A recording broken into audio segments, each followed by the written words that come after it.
ವರಹಮತುಲ್ಲಾಹಿ ವಬರಕಾತು. ಬಿಸ್ಮಿಲ್ಲಾಹಿರ್ ರಹಮಾನಿರ್ ರಹೀಂ. ಪರಮದಯಮಯನು ಕರುಣಾನಿಧಿಯೂ ಆದ ಅಲ್ಲಾಹನ ನಾಮದಿಂದ ಶುರು ಮಾಡುತ್ತೇನೆ. ಪ್ರೀತಿಯ ಸಹೋದರರೇ, ಇಡೀ ಜಗತ್ತಿನ ಏಕೈಕ ಒಡೆಯನಾದ ಅಲ್ಲಾಹನು ತನ್ನ ಪವಿತ್ರ ಧರ್ಮವನ್ನು ತನ್ನ ಕೊನೆಯ ಪ್ರವಾದಿ ಮುಹಮ್ಮದ್ ಸಲ್ಲಲ್ಲಾಹು ಅಲೈಹಿ ವಸಲ್ಲಂ ರವರ ಮೇಲೆ ಪರಿಪೂರ್ಣಗೊಳಿಸಿದ್ದಾನೆ. ಅಲ್ಲಾಹನ ಕಡೆಯಿಂದ ಪರಿಪೂರ್ಣಗೊಂಡ ಇಸ್ಲಾಂ ಧರ್ಮದಲ್ಲಿ ಯಾವುದೇ ರೀತಿಯ ಬದಲಾವಣೆ ಮಾಡಲು ಯಾರಿಂದಲೂ ಸಾಧ್ಯವಿಲ್ಲ. ಪವಿತ್ರ ಕುರಾನಿನಲ್ಲಿ ಆ ಸೃಷ್ಟಿಕರ್ತ ಅಲ್ಲಾಹನು ಬಹಳ ಸ್ಪಷ್ಟವಾಗಿ ತನ್ನ ಕೊನೆಯ ಪ್ರವಾದಿ ಮುಹಮ್ಮದ್ ಪೈಗಂಬರರ ಬಗ್ಗೆ ವಿವರವಾಗಿ ತಿಳಿಸಿದ್ದಾನೆ. ಮಾನ್ಯರೇ, ಪ್ರವಾದಿ ಸಲ್ಲಲ್ಲಾಹು ಅಲೈಹಿ ವಸಲ್ಲಂ ಕೊನೆಯ ಪ್ರವಾದಿ ಆಗಬೇಕೆಂದು ಮತ್ತು ಅವರಿಂದ ಧರ್ಮವನ್ನು ಪರಿಪೂರ್ಣಗೊಳಿಸಬೇಕೆಂಬ ನಿರ್ಧಾರವನ್ನು ಮಾಡಿದನು. ಪ್ರವಾದಿ ಮುಹಮ್ಮದ್ ಸಲ್ಲಲ್ಲಾಹು ಅಲೈಹಿ ವಸಲ್ಲಂ ರವರ ಗುಣ, ನಡತೆ, ಉಮ್ಮತ್ತಿನ ಚಿಂತೆ, ಪ್ರಾಮಾಣಿಕತೆ, ಸತ್ಯವಂತಿಕೆ, ಸರಳತೆ, ನೈತಿಕತೆ ಪ್ರಳಯ ಕಾಲದ ತನಕ ಬರುವ ಎಲ್ಲಾ ಮಾನವರಿಗೂ ಮಾದರಿಯಾಗಿದೆ. ಅವರು ಅಲ್ಲಾಹನ ಧರ್ಮವನ್ನು ಕಲಿಸುವುದಷ್ಟೇ ಅಲ್ಲ, ಸ್ವತಃ ಅದರ ಮೇಲೆ ನಡೆದು ತೋರಿಸಿದರು. ಆದ್ದರಿಂದ ಅವರ ನಂತರ ಬೇರೆ ಪ್ರವಾದಿಗಳು ಬರಬಹುದೆಂದು ನಾವು ಅಲ್ಲಾಹನು ಬೇರೆ ಪ್ರವಾದಿಯನ್ನು ಈ ಭೂಮಿಯ ಮೇಲೆ ಆಯ್ಕೆ ಮಾಡಲಿಲ್ಲ. ಮಾನ್ಯರೇ, ಇಂದಿನ ಕಾಲದಲ್ಲಿ ಬಹಳಷ್ಟು ಸುಳ್ಳುಕೋರರು ತಮ್ಮನ್ನು ತಾವು ಪ್ರವಾದಿ ಎಂದು ಹೇಳಿಕೊಳ್ಳುತ್ತಿದ್ದಾರೆ. ಇದು ಅಪ್ಪಟ ಸುಳ್ಳು. ಈ ಮೋಸಗಾರರಿಗೆ ಇಸ್ಲಾಂ ಧರ್ಮದ ಜೊತೆ ಯಾವುದೇ ಸಂಬಂಧವಿಲ್ಲ. ಇವರು ಸುಳ್ಳುಕೋರರು, ವಂಚನೆ ಮಾಡುವವರು ಮತ್ತು ಸಾಮಾನ್ಯ ಮುಸ್ಲಿಮರಲ್ಲಿ ಅಜ್ಞಾನವನ್ನು ತುಂಬುವವರು.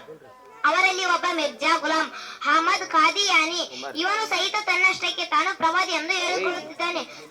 ಆದರೆ ನಿಜವಾಗಿಯೂ ಹೇಳಬೇಕೆಂದರೆ ಇವರು ಯಾರೂ ಮುಸ್ಲಿಮರು ಅಲ್ಲ. ಇವರಿಗೆ ಕುರಾನಿನ ಜ್ಞಾನ ಇಲ್ಲ. ಪ್ರವಾದಿ ಮುಹಮ್ಮದ್ ಸಲ್ಲಲ್ಲಾಹು ಅಲೈಹಿ ವಸಲ್ಲಂ ರವರ ಮಾತುಗಳ ಅರಿವೇವಿಲ್ಲ. ಕೇವಲ ಹಣದಾಸೆ ತೋರಿಸಿ ಸಾಮಾನ್ಯ ಮುಸ್ಲಿಮರನ್ನು ತಪ್ಪು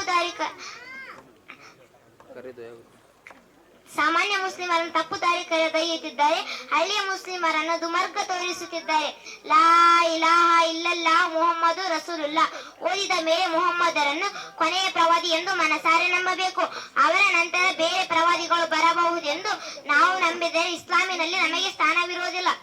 ಮಾಡಿದೆ, ಈಗಿನ ಕಾಲದಲ್ಲಿ ನಮ್ಮಂತಹ ಮಕ್ಕಳಲ್ಲಿ ದೀನಿನ ಜ್ಞಾನ ಬರಬೇಕೆಂದರೆ ಎಲ್ಲಾ ಮಕ್ಕಳನ್ನು ನಾವು ಮದರಸಾಗಳಿಗೆ ಮತ್ತು ಮಕ್ತಬ್ಗೆ ದಿನಾಲು ಕಳುಹಿಸಬೇಕು.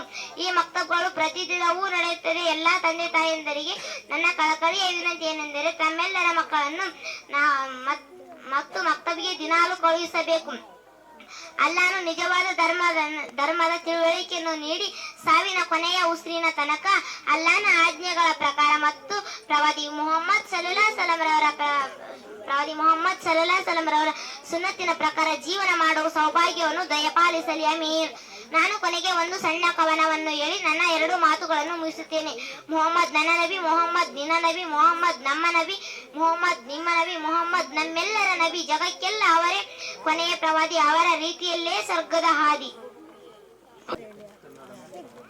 ये जो है इनको फोन वगैरह में जो है यूट्यूब में होंगे, अपने फोनों में होंगे,